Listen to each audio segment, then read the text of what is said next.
Soy la doctora Rosa de Guadalupe, profesora de la Esiquie, y voy a presentarles el taller Sol, Agua e Hidrógeno, un trío muy energético en la categoría de Ciencia Recreativa, en la temática Transición hacia las energías renovables y sostenibilidad energética.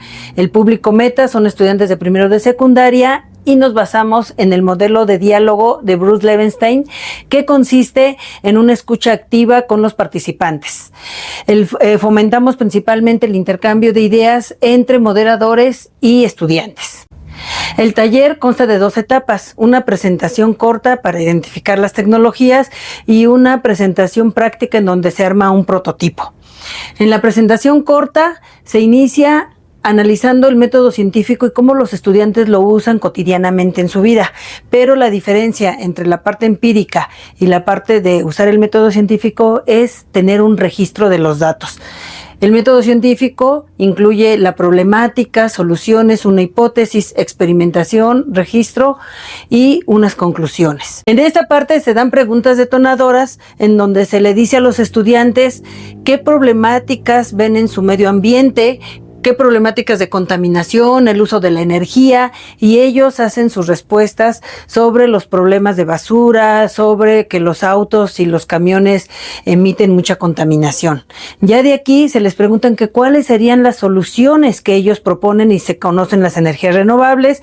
La mayoría dice conocer los paneles solares, conocen también los aerogeneradores. De aquí se les pregunta si hay combustibles alternos, varios conocen los biocombustibles y sí llegan a mencionar algunos del hidrógeno, pero no identifican sus aplicaciones. Entonces, la hipótesis que hacemos después de este análisis es el hidrógeno generado de energía solar y agua es una energía limpia. Y entonces pasamos a una parte que conozcan el hidrógeno e identificar las tecnologías que incluyen. Otra vez se hace una interacción con los participantes haciéndoles preguntas de dónde identifican que existe el hidrógeno en el planeta Tierra, y bueno, si hay que se identifique en el agua, en las plantas, en el petróleo, en el gas natural que usan comúnmente en sus estufas. De aquí pasamos allá a explicarles cuál va a ser el taller y cómo van a armar un prototipo, el cual incluye un electrolizador que se interconecta a la energía solar y genera hidrógeno y oxígeno. El hidrógeno lo almacenamos para que después, cuando no hay energía y nosotros queramos seguir usándola, tenemos una celda de combustible en donde se alimenta el hidrógeno y el oxígeno y se vuelve a generar agua y energía. El agua se puede regresar otra vez al proceso de electrólisis y hacemos un ciclo ecológico y sostenible. También podemos ver que estas aplicaciones tecnológicas del hidrógeno pues pueden ser en vivienda, pueden ser en autobuses, en autos, pero se necesitan hidrogeneras y también hay la propuesta de una carretera desde México hasta Canadá que utilice en autos a hidrógeno. Y bueno, pues de aquí también se recomienda que se necesitan estudiantes valiosos, que ellos como jóvenes deben de estudiar energía, deben de estudiar varias ingenierías como química, mecánica, manejo de datos, economistas, diseñadores, para el desarrollo de esta tecnología. Se les motiva a los jóvenes a estudiar, se les pregunta a varios qué quieren estudiar y ellos levantan la mano y dicen varias carreras que les interesa. Y se pasa entonces a la experimentación para armar el prototipo. Para armar el prototipo se tiene esta plantilla en donde se identifican cada uno de los componentes. Empezamos con el panel fotovoltaico, con el electrolizador, también se tienen los tanques de almacenamiento, la celda de combustible se coloca y el motor que va a mover la celda de combustible. Este sistema se integra y el único reactivo que se utiliza es agua, en donde no hay riesgo para ninguno de los participantes. En los talleres hay grupos de 4 a 5 estudiantes armando cada uno un prototipo, el cual es apoyado por uno de los estudiantes que me acompaña.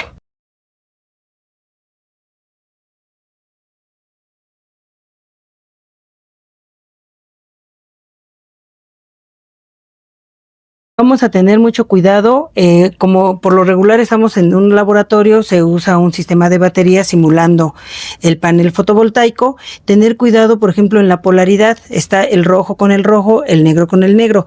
También cuando armamos el sistema se debe tener cuidado que el hidrógeno del electrolizador vaya al tanque de hidrógeno y a la celda de combustible que alimenta el hidrógeno. También en el caso del oxígeno, tener el cuidado de que el oxígeno vaya con el tanque de oxígeno y el oxígeno de la celda de combustible. Ahorita, como se está generando de manera paulatina el hidrógeno, pues tenemos que esperar cerca de 5 o 10 minutos para que se llenen los tanques y se genere suficiente hidrógeno. Aquí va a ser importante también explicar los componentes de cada sistema. Aquí nosotros podemos ver los componentes que conforman tanto la celda de combustible como el electrolizador. Tienen una membrana, tienen difusores de gases, sellos, unos colectores de corriente y unos distribuidores de corriente dependiendo si es celda de combustible o electrolizador. Y aquí ellos pueden ver cada uno de los componentes de estos dispositivos. Después de 10 minutos, pueden observar aquí, esto estaba lleno de agua hasta acá. Aquí pueden ver el hidrógeno generado y por estos ductos se desplaza el agua hacia arriba conforme el hidrógeno se va generando. Ya que lo tenemos aquí, lo vamos a alimentar a la celda de combustible. Abrimos el canal para que alimente y conectamos nuestro cable. Y como ven, este sistema pues mueve un motor. Cuando no tenemos luz solar, podemos utilizar la energía generada por el hidrógeno. Y va a estar funcionando mientras tengamos la cantidad de hidrógeno almacenado. Y el agua generada, pues la podemos reciclar a los tanques y volver a usarlo en el electrolizador. Después de que se armó el prototipo, pues se hace las conclusiones para ver si efectivamente ellos identificaron cada componente de las tecnologías del hidrógeno y si efectivamente es una energía sustentable a partir de energía solar, obtener hidrógeno y luego tener un servicio con energía limpia. Este taller tiene una duración de entre 30 y 40 minutos, se hace en los laboratorios o en el salón de clases con un par de mesas y pues no nos queda más que dar el agradecimiento al Politécnico, a la ESIQUIE, a la SECTEI, a la CECITI y al grupo de apoyo de mis estudiantes que nos han permitido hacer estos talleres en varias fechas.